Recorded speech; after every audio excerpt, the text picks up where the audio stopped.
இந்த மாதிரி அழகாக எவ்வளோ நீட் அண்ட் க்ளீனாக இருக்குல்ல இந்த ஃப்ரிட்ஜு. இந்த மாதிரி நம்ம வீட்டில் இருக்க ஃப்ரிட்ஜு டெய்லி இருந்துட்டால் எப்படி இருக்கும்? ஆனால் ப்ராக்டிக்கலாக அது பாசிபிளே கிடையாது, எனக்கு நல்லாவே தெரியும். என் அன்பு வணக்கம். நம்மளோட வீட்டில் இருக்க டெய்லி ஃப்ரிட்ஜில் யூஸ் பண்ணுற விஷயத்த இந்தந்த விஷயத்தை நம்ம தவிர்த்துட்டு இந்த மாதிரி யூஸ் பண்ணால் எப்படி இருக்குன்றத வாங்க இந்த வீடியோவில் பார்த்துடலாம். டேய் என்னடா ஃப்ரிட்ஜுக்குள்ளே தான் காட்ட போகிறீங்க, நீங்கள் என்னையே ஃப்ரிட்ஜில் போட்டு வச்சுட்டீங்க. இந்த குளிரில் நம்மளால் -5 டிகிரி இருக்கும் போல இருக்குள்ள. நான் ட்ரெஸ்ஸை மாற்றிட்டு வந்துட்டு என்னடா இது அப்படியே நின்று ஈட் பண்ணுங்க, போட்டுட்டு பேசுங்க. அப்படியா? இந்த போட்டு பேசுகிறேன். ஓகே, இப்போ நம்ம இது என்னன்னு பார்த்துடலாம். இந்த முதல்ல இந்த டெம்பரேச்சர் செட் பண்ணுறது இருக்குது இல்லையா, இதுதான் நம்ம அதிகமாக சொதப்புற இடமே. முதல்ல நமக்கு வெயில் காலம், குளிர்காலம், அப்புறம் மழை காலம்னு 3 காலம் இருக்குது. இதுக்கேற்ற மாதிரி டெம்பரேச்சரை உள்ளே செட் பண்ணுறதுக்கு நம்ம எப்படி செட் பண்ணுறோன்றது தான் ரொம்ப முக்கியம். இது மூலயமா கரண்ட் பில்லை கம்மி பண்ணுறதுக்கு ஈஸியாக பண்ண முடியும். அது என்னென்னா இதோ இதில் இருக்குது பார்த்தீங்களா, இதில் இருக்கிற மாதிரி நம்ம என்ன பண்ணலாம், முதல்ல வின்டர் குளிர்காலமாக இருந்துன்னு வச்சுக்கோங்களேன், 1லேருந்து 3 இது ஒவ்வொரு ஃப்ரிட்ஜில் மாறும். ஆனால் பேசிக் இது தான். 1லேருந்து 3 வச்சுட்டிங்கன்னா ஃப்ரிட்ஜு கம்மியாக எஃபிஷியண்ட்டாக ஒர்க் ஆகும். ஏன்னா அந்த டயத்தில் குளிரே நம்ம இருக்கிறதுனால கம்மி எஃபிஷியண்ட்டில் ஒர்க் ஆகும்போது அந்த டெம்பரேச்சரும் கிடச்சிரும், அதே சமயத்தில் கரண்ட்டும் அவ்வளோவா ஒர்க்காது. அதே மாதிரி தான் மழை காலத்துக்கும் அது பார்த்திங்கன்னா 3லேருந்து 5 அந்த டெம்பரேச்சர் நம்ம செட் பண்ணும்போது டெம்பரேச்சர் கிடையாது, இது எப்படி ஒர்க் ஆகுதுன்னா டெம்பரேச்சர் உள்ளே அது ஆட்டோமேட்டிக்காகவே டிசைன் பண்ணி வச்சுருப்பாங்க, அதுக்கேற்ற மாதிரி அது செட் ஆகிக்கும்.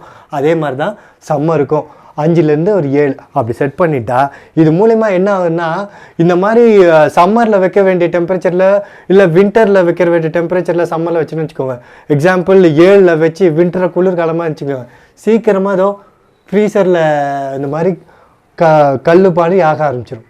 இந்த மாதிரி சமயத்தில் நம்ம என்ன பண்ணலான்னா, என்னடா அது இவ்வளோ சில்லுன்னு இருக்குது, ஃப்ரீசருக்குள்ளேயே நிறுத்திட்டீங்களா, காலு சில்லுன்னு இருக்குதுன்னு சொல்லிட்டு இருக்கேன், நீங்கள் அதுக்கு ஷூ எதுவும் அனுப்பாமல் 2 கை இருக்குது, 1 க்ளவுஸ் கொடுத்துருக்கானுங்க. அடா பாவீங்களா, காலை ஆட்டிகிட்டே நிற்க வேண்டியதான். இந்த மாதிரி டயத்தில் நம்ம என்ன பண்ணணும்னா, ஃப்ரீசரில் குளிர் பாக்கெட்டில் கை விட்டுக்கிறேன். இந்த மாதிரி டயத்தில் நம்ம என்ன பண்ணலாம்னா, இந்த மாதிரி ஆயிடுச்சுன்னா டீப் ஃப்ரீசர்னு ஒரு டீப்ரோஸ்ட் கரெக்டாக சொல்லிட்டு அது நீங்கள் கிளிக் பண்ணிட்டீங்கன்னா அது என்ன ஆகும், டீஃப்ரோஸ்ட் ஆகும். அந்த தண்ணியை நம்ம வெளியே ஏற்றிட்டு இந்த மாதிரி டெம்பரேச்சர் மறுபடியும் அந்த மாதிரி தப்பு நடந்துச்சுன்னா அதை நீங்கள் வச்சிங்கன்னா கட் ஆஃப் ஆகி ஓடும்போது நமக்கு இந்த மாதிரி பிரச்சனைலாம் வராது. ஓகேவா? அடுத்து நம்ம பார்த்திங்கன்னா, நம்ம ஃப்ரிட்ஜில் நல்ல ஏர் சர்க்குலேட் ஆகிற மாதிரியான ஒரு இருக்கணும். அதுக்காக அங்கே ஒரு சின்ன கேப் இருக்குது, அதுக்குள்ளே ஏதாவது ஒன்று வச்சுருவோம் அப்படின்ற மாதிரி ஒரு அடைச்சி வச்சிடக்கூடாது. அப்படியும் அது ஃப்ரிட்ஜு ஒழுங்காக ஒர்க் ஆகாது, கரண்ட்டும் ஜாஸ்தி ஆகும், அதே சமயத்தில் டெம்பரேச்சரும் போயிட்டு ஆகக்கூடாது. எடுத்துகிட்டு வரடே, எதுக்குடா எடுத்துகிட்டு வரீங்க, எடுத்து எந்த பாத்திரத்தில் சமைக்கிறீங்களோ அது ஆறினோடனே அதே பாத்திரத்தில் வச்சிடக்கூடாது. வச்சுட்டா க்ளீன் பண்ணுறது ரொம்ப கஷ்டமாயிடும். அதனால் ஆறுனதுக்கு அப்புறமா ஸ்டோர் பண்ணுறதுக்குன்னு ஏதாவது ஒரு பாத்திரம் வச்சு அதில் வைக்கணும். ஓகேவா? இதோ இந்த ஹனி, அப்புறம் மசாலா பொடி எல்லாமே, குழம்பு மிளகாத்தூள், அப்புறம் சாம்பார் பொடி, அப்புறம் மஞ்சள் பொடி, இது எல்லாமே ரொம்ப நாளாக வைக்கின்னு யாராவது ஒரு டிப்ஸு ஒன்று கொடுத்துருப்பாங்க, ஏதாவது இல்லை அந்த மாதிரி எடுத்து வைக்கிறேன். அதெல்லாம் ஒரு அவசியமே கிடையாது. அதில் என்ன ஷெல்ஃப் லைஃப் கொடுத்துருக்காங்களோ அதை நீங்கள் வெளியே வச்சு ஏர்டைட் கண்டெய்னரில் வச்சுட்டாலே அது நல்ல மணமாகவும் ருசியாகவும் கெட்டு போகாமலே இருக்கும். ஏதாச்சும் ஒரு மசாலா ஐட்டம் நீங்கள் வாங்குறீங்கன்னு வச்சுக்கோங்களேன், சில முக்கால்வாசி ப்ராடக்ட்டில் ப்ரிசர்வேட்டிவ் ஆட் பண்ணியிருக்கு அப்படின்னு தெரிஞ்ச ப்ராடக்டாக நீங்கள் வாங்கினீங்கன்னு வச்சுக்கோங்களேன், அது குக் பண்ணும்போது ஒரு ப்ராடக்ட்டு கொஞ்சம் பாதிப்பாகும். அதையே நீங்கள் ஆற வச்சு ஃப்ரிட்ஜில் வச்சு அதுக்கப்புறம் நீங்கள் யூஸ் பண்ணிங்கன்னா அதோட பாதிப்பு ரொம்ப பெருசு அப்படின்னு நிறைய டாக்டர்ஸும் நிறைய ரிசர்ச் பண்ணியும் சொல்லிட்டாங்க. ஆனால் நீங்கள் யூஸ் பண்ணுற ப்ராடக்ட்டு ப்ரிசர்வேட்டிவ் இல்லாமல் நேச்சுரல் ப்ராடக்டாக இருந்துச்சுன்னா ஒரு பிரச்சனையும் இல்லை, சூடு பண்ணும்போது பெரிய பாதிப்புலாம் எதுவுமே கிடையாது.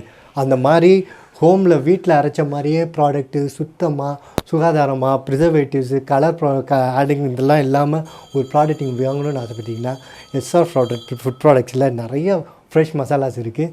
கீழே இருக்க நம்பருக்கு ஆர்டர் பண்ணுங்கள், உங்கள் வீடு தேடி வரும். நீங்கள் ஒரு சூப்பர் மார்க்கெட்டுக்குள்ளே போங்க, எதெல்லாம் ஃப்ரிட்ஜில் வைக்காமல் ஷெல்ஃபில் வச்சுருக்காங்களோ அந்த பொருளை வாங்கிட்டு வரீங்கன்னா ஷெல்ஃபில் வைக்கிறத நார்மலாக வீட்டு ஷெல்ஃப்லேயே வெளியே வச்சு யூஸ் பண்ணிக்கலாம். ஆனால் சில எதெல்லாம் அவங்களே ஃப்ரிட்ஜில் வச்சு தான் இருக்கிற பொருளை நீங்கள் எடுத்து யூஸ் பண்ணுறீங்கன்னா நீங்கள் வீட்டுக்கு ஃப்ரிட்ஜில் தான் வைக்கணும். அவ்வளோதான் சிம்பிள் ரீசனுங்க. அப்போ நான் ப்ரெட்டும் வாங்கினா என்ன பண்ணுறது, ப்ரெட்டு வாங்கினாலும் இதே ரூல்ஸ் தான். 2 ஸ்லைஸ் எடுத்துட்டிங்களா, திருப்பி அவங்க அந்த ஒயர் மாதிரி வச்சுருப்பாங்க, சுருட்டி அது வச்சுக்கோங்க. அதோட ஷெல்ஃப் லைஃபு ஒரு 3 நாள் 4 நாள் கொடுத்துருப்பாங்க. அதுக்கப்புறம் அது குப்பையில் தான் போடணும். ஃப்ரிட்ஜில் வச்சுட்டா மட்டும் அது காஞ்ச வெரைட்டியாக ஆறுது 100% கேரண்டி. ஸோ இதையும் நீங்கள் கரெக்டாக ஃபாலோ பண்ணிக்கோங்க, ரொம்ப யூஸ்ஃபுல்லாக இருக்கும். அப்புறம் இன்னொரு முக்கியமான ஒரு விஷயம் என்னென்னா, இந்த ஃப்ரிட்ஜில் இருக்கும்போது கண்டிப்பாக நம்ம மருந்து வைப்போம்.